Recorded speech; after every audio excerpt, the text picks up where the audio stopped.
Hello friends, this is B S secondary classes presented by Sandeep. Students, आज के इस video में हम सीबीएसई यूजीसी नेट का एक टॉपिक और इंट्रोड्यूस करेंगे।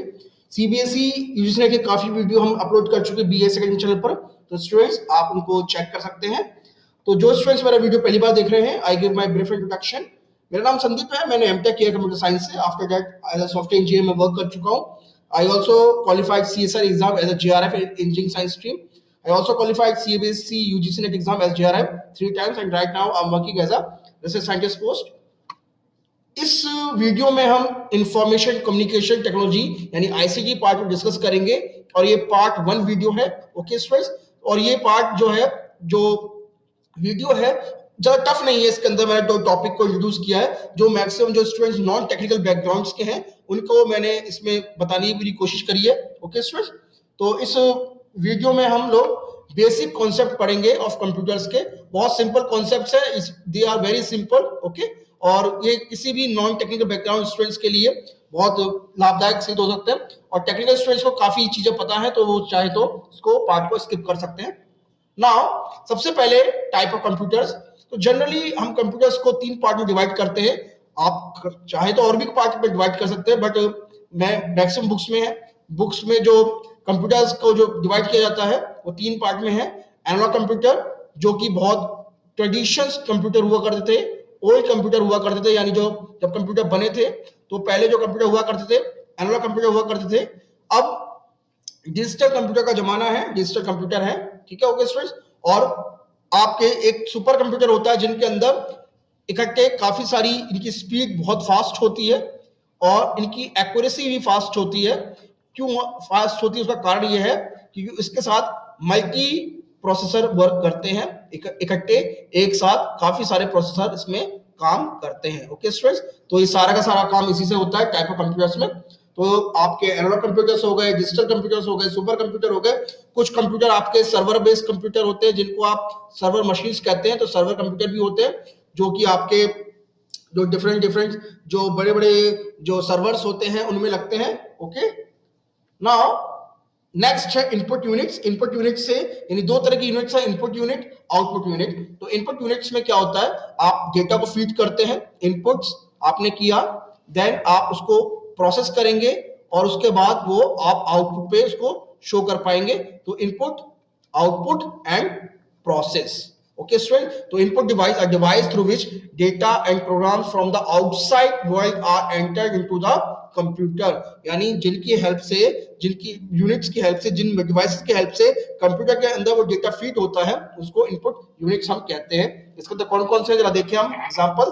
तो स्टूडेंट्स इसके अंदर सबसे पहले जो एग्जांपल है, कुछ इनपुट डिवाइसेस हैं, मैं नाम देता हूं।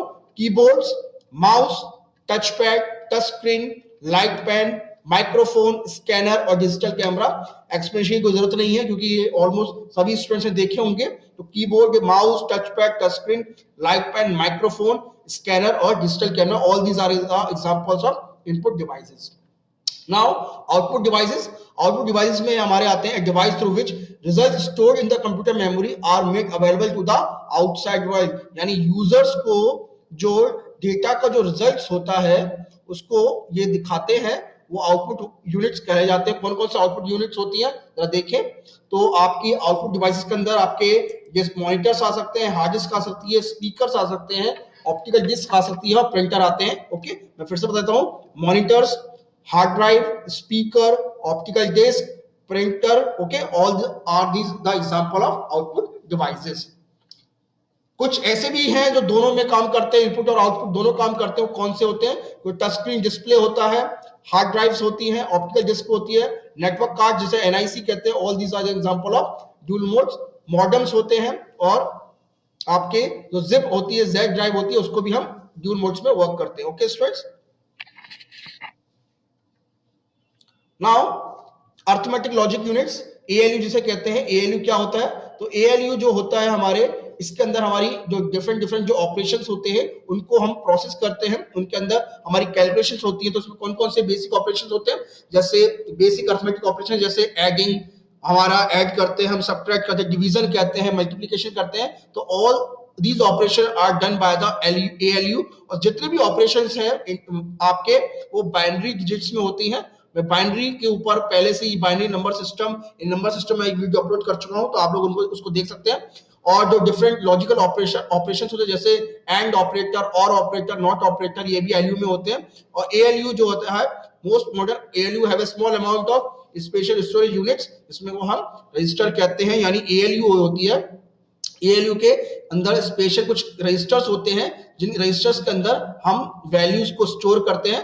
These things are known as registers. Okay students, इसको हम रजिस्टर्स कहते हैं।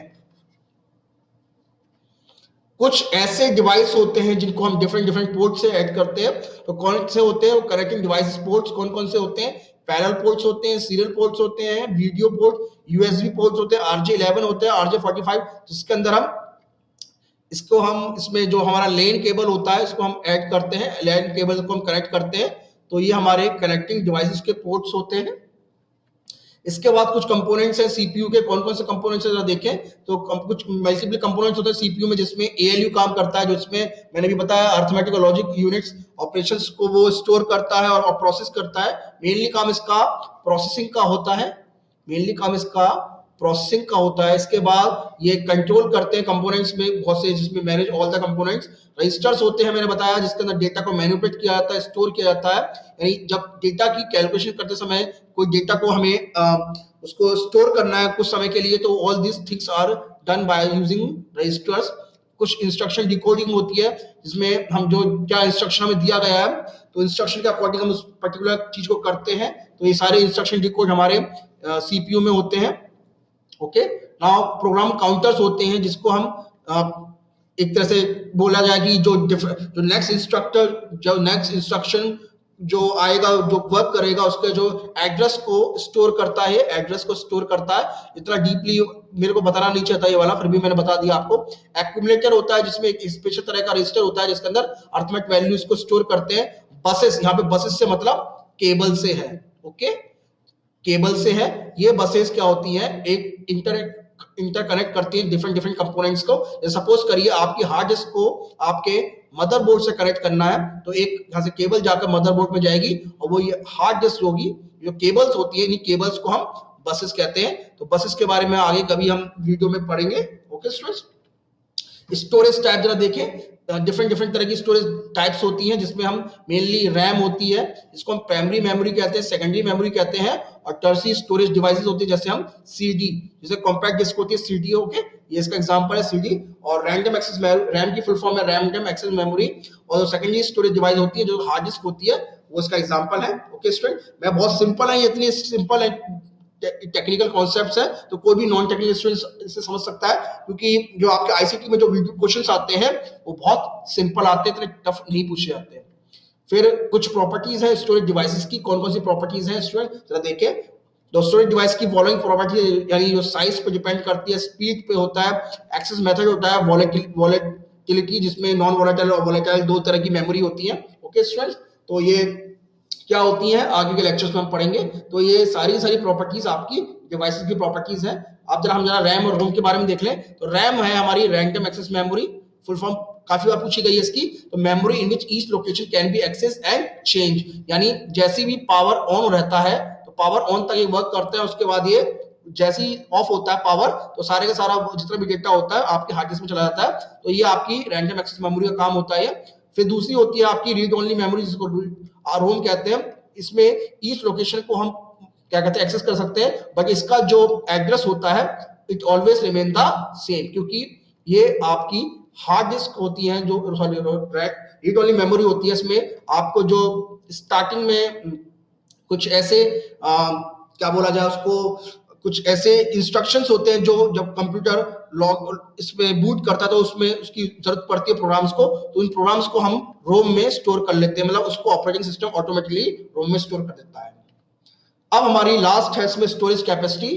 तो स्टोरेज कैपेसिटी के अंदर 1 byte is equals to 8 bit, और सबसे स्मॉलेस्ट यूनिट होती है आपकी बिट। स्मॉलेस्ट यूनिट है बिट, जिसमें हम स्टोर करते हैं, smallest unit. Okay, smallest unit. उसके बाद है 1K। 1K का मतलब है 1 किलो बाइट। इसमें 1024 बाइट्स होती है, यानी 2 रेज़ टू पावर 10 बाइट्स होती है, 2 रेज़ टू पावर 10 बाइट्स होती हैं। नाउ 1 एमबी, एमबी मतलब मेगाबाइट, इसके अंदर 1024 के यानी के मतलब किलोबाइट्स, तो इसके अंदर हमारी 2⁻20 बाइट्स होती हैं, 2⁻20 बाइट्स होती हैं। नेक्स्ट है 1G, 1G मतलब 1 गीगाबाइट्स, 1 गीगाबाइट्स के अंदर 1024 MB होते हैं, जिसमें हम 2⁻30 बाइट्स होते हैं। नेक्स्ट है 1 टेराबाइट, जिसके अंदर 1024 गीगाबाइट्स होती है, जिसको हम 2⁻40 बाइट्स कह सकते हैं, 2⁻40 बाइट्स कह सकते हैं। ओके स्टूडेंट्स, तो स्टूडेंट्स ये हमारा आज का लेक्चर था और इसमें मैंने कोशिश करी आपको पूरी की पूरी चीज बताने में। आप इनके कन्वर्जन्स जो है, कन्वर्जन जो होते हैं इसके कन्वर्जन्स के का वीडियो में पहले ही अपलोड कर चुका हूं, तो आप इसके कन्वर्जन्स एक से दूसरी कन्वर्जन में कैसे करते हैं, अगर फिर भी किसी को पता नहीं है, कोई डाउट है, तो आप मेरे से पूछ सकते हैं। और अगर फिर भी ऑन डिमांड कोई वीडियो क्रिएट कराना तो you can mail me at my email ID sandeep2006@gmail.com. Okay student, so please subscribe our channel for more videos. Thank you.